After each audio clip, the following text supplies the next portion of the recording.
Novel school کا خفیہ group قسط نمبر 1 بلیک سرکل سینٹ میری گرلز اسکول کی عمارت باہر سے جتنی پرسکون لگتی تھی اندر اتنی ہی خاموش سازشیں جنم لے رہی تھیں۔ 12ویں کلاس کی 5 لڑکیاں عائشہ، ہرا، مناہل، دعا اور زینب نے ایک خفیہ گروپ بنایا تھا۔ اس گروپ کا نام تھا بلیک سرکل۔ یہ گروپ عام دوستی کے لیے نہیں بنا تھا، یہ بدلہ لینے کے لیے بنا تھا۔ ان کا نشانہ تھی ایک لڑکی مریم۔ مریم کلاس کی سب سے ذہین، سادہ اور نیک لڑکی تھی۔ وہ ہمیشہ وقت پر نماز پڑھتی، کسی کی برائی نہیں کرتی اور اساتذہ کی لاڈلی تھی۔ شاید یہی بات بلیک سرکل کو برداشت نہیں تھی۔ اصل مسئلہ شروع ہوا جب اسکول میں اسکالرشپ کا اعلان ہوا۔ ٹاپ کرنے والی لڑکی کو بیرون ملک تعلیم کا موقع ملنا تھا۔ عائشہ سمجھتی تھی کہ یہ موقع اس کا ہے، لیکن ٹیسٹ میں سب سے زیادہ نمبر مریم کے آئے۔ اسی دن بلیک سرکل کی پہلی خفیہ میٹنگ ہوئی۔ ہم اسے نیچے گرائیں گے، عائشہ نے سرگوشی میں کہا۔ کیسے؟ مناہل نے پوچھا۔ عائشہ نے میز پر ایک لفافہ رکھا۔ لفافے میں کیا تھا؟ اسکول کے پرنسپل کے نام ایک جعلی شکایتی خط، جس میں لکھا تھا کہ مریم پیپر لیک کرتی ہے۔ سب کے چہروں پر مسکراہٹ پھیل گئی، مگر وہ نہیں جانتی تھی کہ ان کی باتیں کوئی سن رہا تھا۔ لائبریری کے پیچھے کھڑی سارہ سب سن چکی تھی۔ سارہ وہی لڑکی تھی جو خاموش رہتی تھی، سب کی مدد کرتی تھی اور مریم کی واحد سچی دوست تھی۔ اس کا دل کانپ رہا تھا۔ کیا میں سب کو بتا دوں یا خاموش رہوں؟ اسی رات سارہ نے تہجد میں رو کر دعا کی، یا اللہ مجھے سچ کا ساتھ دینے کی ہمت دے۔ اگلے دن اسکول میں طوفان آ گیا۔ پرنسپل نے مریم کو آفس میں بلایا۔ تم پر سنگین الزام ہے۔ مریم کے ہاتھ کانپنے لگے۔ کیا یہ اس کی زندگی کا سب سے بڑا امتحان تھا یا ابھی اصل کھیل شروع ہونا باقی تھا؟ اسکول کی اسمبلی میں اعلان ہوا، مریم کو اسکالرشپ سے عارضی طور پر معطل کیا جاتا ہے جب تک تحقیقات مکمل نہیں ہوتی۔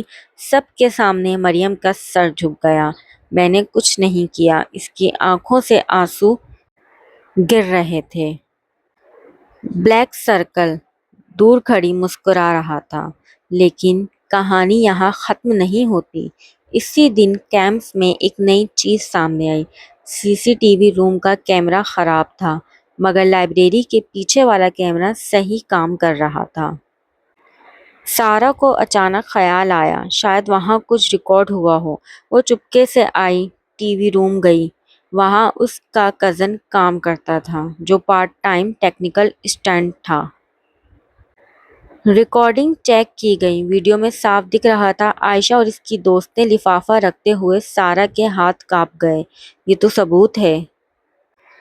مگر اگلے ہی لمحے دروازہ زور سے کھلا۔ عائشہ سامنے کھڑی تھی۔ تم یہاں کیا کر رہی ہو؟ سارہ کا دل دھڑکنے لگا۔ اگر یہ ویڈیو ڈیلیٹ ہو گئی تو اگر یہ مجھے نقصان پہنچائے؟ عائشہ نے دھمکی دی، اگر تم نے زبان کھولی تو ہم تمہیں پھنسائیں گے۔ سارہ کی زندگی کا سب سے مشکل لمحہ تھا سچ بولنا یا خود کو بچانا۔ اسی رات سارہ کو ایک خواب آیا۔ وہ ایک عدالت میں کھڑی تھی، سب اس پر انگلی اٹھا رہے تھے، مگر اچانک ایک آواز آئی، سچ بولنے والوں کو اللہ کبھی رسوا نہیں کرتا۔ وہ ہڑبڑا کر جاگ گئی۔ اس نے فیصلہ کر لیا۔ اسکول میں انکوائری میٹنگ رکھی گئی۔ پرنسپل، اساتذہ اور تمام طالبہ موجود تھی۔ مریم خاموش کھڑی تھی۔ عائشہ پر اعتماد نظر آ رہی تھی۔ تبھی دروازہ کھلا۔ سارہ اندر آئی۔ سر، میرے پاس ثبوت ہے۔ پورا ہال ساکت ہو گیا۔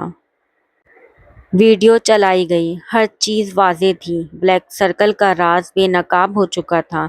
عائشہ کے چہرے کا رنگ اڑ گیا۔ پرنسپل نے سخت لہجے میں کہا، تم سب کو معطل کیا جاتا ہے، مگر کہانی کا اصل موڑ ابھی باقی تھا۔ مریم نے آگے بڑھ کر کہا، سر، میں انہیں معاف کرتی ہوں۔ سب حیران رہ گئے۔ عائشہ کی آنکھوں سے آنسو بہنے لگے۔ میں نے حسد میں آ کر یہ سب کیا، مجھے معاف کر دو۔ سارہ نے مریم کا ہاتھ پکڑا۔ اس لمحے بلیک سرکل ٹوٹ چکا تھا اور سچ کی طاقت جیت چکی تھی۔